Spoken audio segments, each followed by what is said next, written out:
नमस्कार। हम dynamics book के सिंपल हार्मोनिक मोशन के टॉपिक को यहाँ पर ले रहे हैं। इसके लिए पहले हम इसका डेरिवेशन कर लेते हैं। तो इसके डेरिवेशन के लिए हमें इस प्रकार से दे रखा होगा, एक कण सरल रेखा OA पर विराम अवस्था में A से प्रस्थान करता है यदि उसका त्वरण सदैव O की ओर दिष्ट हो और O से कण की दूरी का अनुपाती हो तो गति का निश्चय करना। पहले हम जान लेते हैं कि सरल हार्मोनिक मोशन किसे कहते हैं। सरल हार्मोनिक मोशन ऐसी गति जिसमें पार्टिकल एक निश्चित समय अंतराल के बाद अपने गति पथ को दोहराता हो तो उसे हम सरल हार्मोनिक मोशन कहते हैं।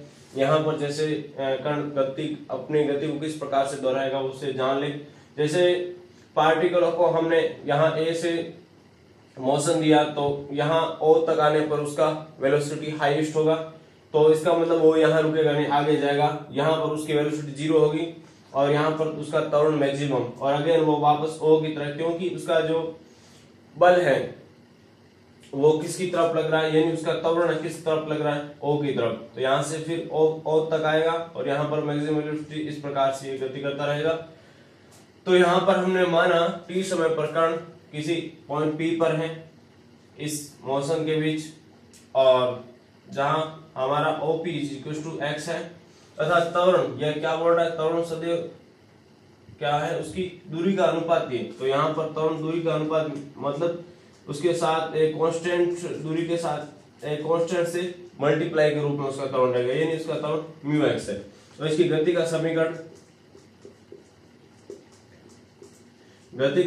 हम जानते हैं कि F is equal to ma, यानी m d2x dt2 is equal to m, यहाँ त्वरण हमारा क्या है, a है, और त्वरण किसकी तरफ है, सेंटर की तरफ है।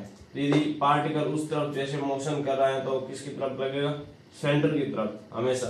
तो इसे हम माइनस लेंगे, m से m कैंसिल, और इसे हम जानते हैं कि क्या लिख सकते हैं, dv/dx लिख सकते हैं μa।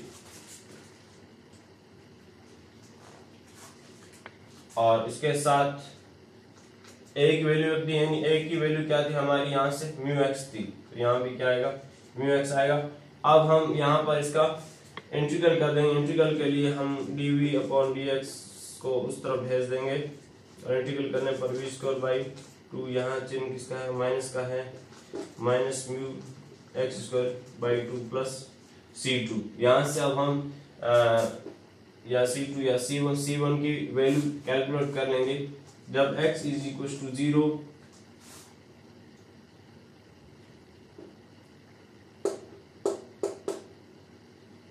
Then v is equal to v, यानी हमारी वेलोसिटी मैक्सिमम होगी।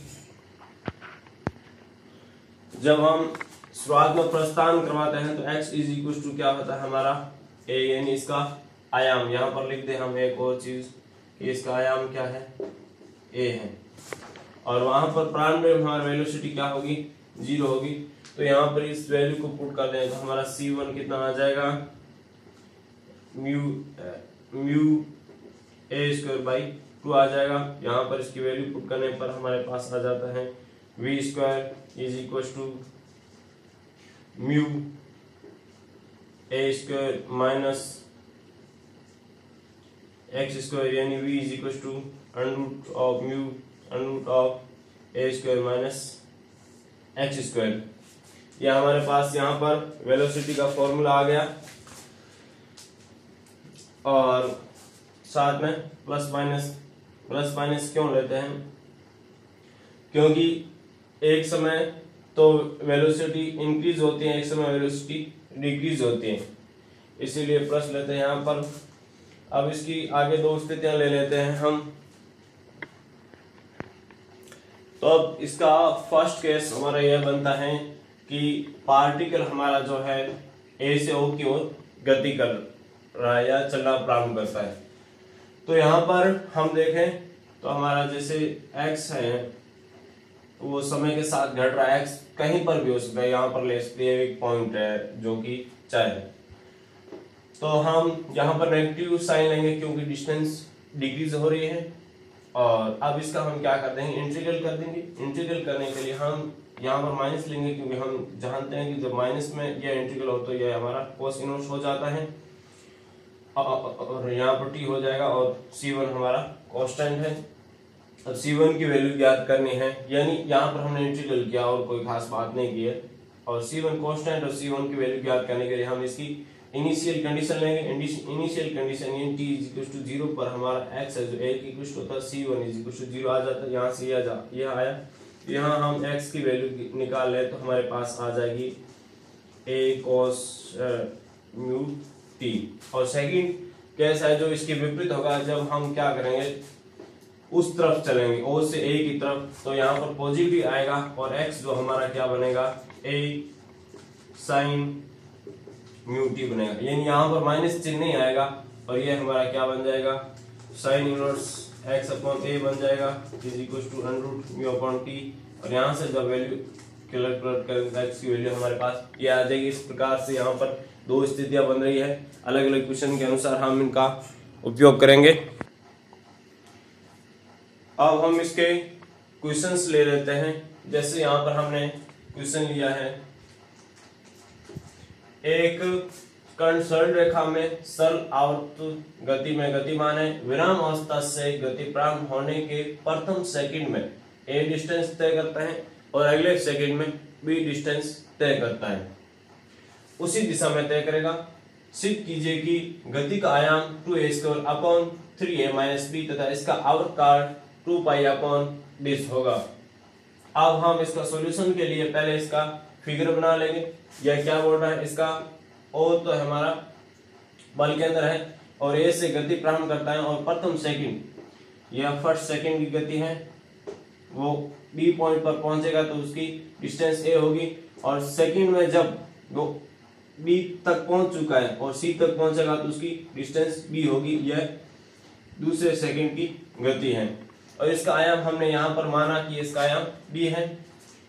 अब यहाँ पर अभी थोड़े समय पहले हमने फॉर्मूला ड्राइव किया था, वो फॉर्मूला अब यहाँ पर हम काम में ले लेते हैं। उस फॉर्मूले में क्या था, x इज इक्वल टू आयाम multiply with cos root mu t। यह समय t पर गति होगी, यानी या डिस्टेंस होगी, जब समय t is equal to t1 या t is equal to 1 second, या इसे t1 ले लें हम, तो हमारा आयाम कितना होगा। आयाम को पहले कैलकुलेट करते हैं। आयाम केंद्र से डिस्टेंस कितनी होगी, यानी t1 सेकेंड पर हमें डिस्टेंस यहाँ तक की लेनी, b तक की, तो ये क्या होगी, b माइनस ए होगी। सेकेंड टाइम के लिए डिस्टेंस हमें यह लेनी होगी, वो क्या होगी, b माइनस ए प्लस b होगी। और टाइम t1 पर डिस्टेंस कितनी है हमारे पास, b माइनस ए है, और b cos under root of mu, time 1 second है यहाँ पर हमारे पास। और टाइम t के लिए t इज इक्वल टू 2 के लिए हमारे पास डिस्टेंस क्या है, d माइनस ए प्लस बी, वो रख दी, और टाइम की वैल्यू 2 सेकेंड रख दी, तो हमारे पास यह टर्म आ गई। अब हम जानते हैं कि जो cos 2x होता है या cos under root of 2 mu है, उसका फॉर्मूला यह होगा।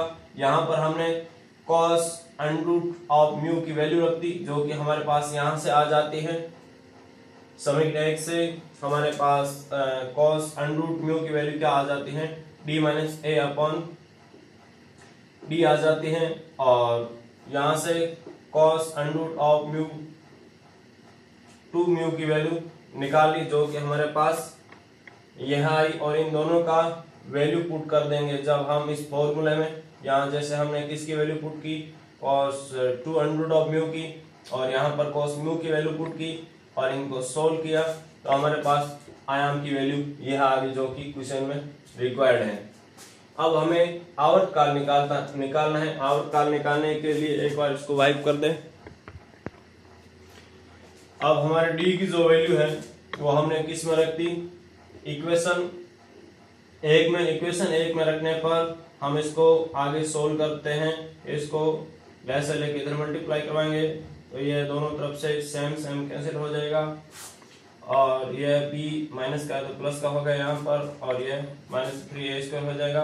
और फिर जब हम सोल्व करते हैं इसको इसके अपॉन में भेज देंगे तो यहाँ से हमारे पास ये ऐसा आया था a² माइनस प्लस ab, यहाँ से a बार कॉमन लिया तो 2a² था, उसमें से एक कैंसिल हो गया, यानी √μ की वैल्यू ज्ञात की हमने यहाँ पर। वो क्यों ज्ञात की, हम t जानते हैं कि 2π/√μ होता है, इसीलिए ज्ञात की है।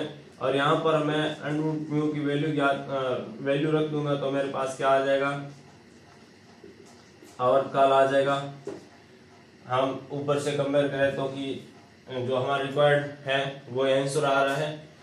इस प्रकार से यहाँ पर हमें बस थोड़ा फॉर्मूला का ध्यान रखना है, बाकी कैलकुलेशन बिल्कुल इजी है। अब एक दो क्वेश्चन और कर लेते हैं। अब हमारा नेक्स्ट क्वेश्चन में यह दे रखा है कि एक कण केंद्र O के सापेक्ष t आवर्तकाल की सन आवर्त गति करे। तो हमने क्या लिख दिया यहाँ पर कि t आवर्तकाल से सन आवर्त गति करा, तो इसका फॉर्मूला क्या होगा, 2π/√μ। एक कंडीशन पूरी हुई।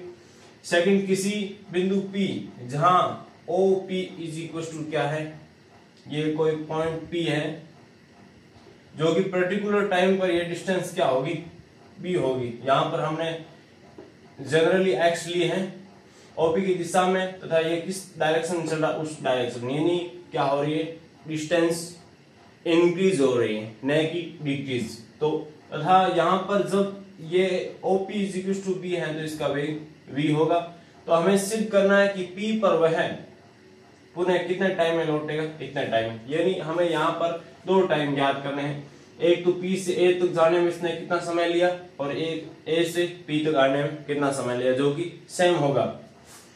तो इसको ज्ञात करने के लिए हम समय t पर कण का P पर वेग हम जानते हैं कि जिसकी जनरल इक्वेशन ये होती है। यहाँ पर हम एक्चुअली P पर x डिस्टेंस लेंगे तो इसका वेग v डैश लेंगे, क्योंकि जब x = b होगी पर्टिकुलर तो ही इसका वेग v होगा। यहाँ v डैश लिया हमने और mu multiply with a² minus x² कोष्टक, जिसको इक्वेशन हमने 1 दे दिया। अब प्रश्न अनुसार बाय क्वेश्चन कि जब पॉइंट P पर इसका वेग v होगा तो डिस्टेंस कितनी होगी, OP = B, इसको अप्लाई कर दिया।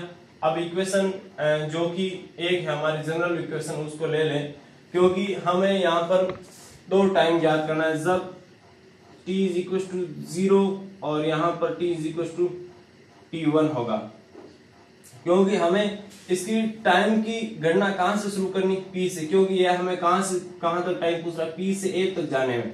यानी जब t = 0, यानी ये पर्टिकुलर P पर था तो इसका वेग क्या है, यहाँ पर हमारी v है और डिस्टेंस ये इसके पास कितनी थी, b, और जब इसका टाइम t1 हो जाएगा यानी ये a पर पहुंच जाएगा तो इसकी डिस्टेंस कितनी हो जाएगी, a हो जाएगी, जो कि हमारा टोटल आयाम है। तो यहाँ पर हम इसकी लिमिट ले लेंगे, यानी t = 0 है तो डिस्टेंस b है, यानी लिमिट लोअर लिमिट b है, और हायर लिमिट जब t = t1 है तो इसकी x2 है, जो अपर लिमिट b a है।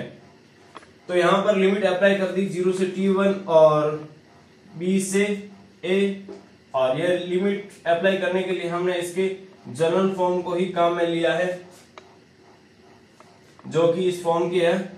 और लिमिट अप्लाई करके सोल्व करते हैं तो हमारे पास क्या आता है, साइन इनवर्स। यहाँ पर हमने प्लस लेने का कारण यह था कि यहाँ पर डिस्टेंस इंक्रीज हो रही थी, और जब हम इसको लिमिट को वैल्यू पुट कर देंगे, लिमिट b/a, तो हमारे पास यहाँ आएगा 1/√μ cos इनवर्स b।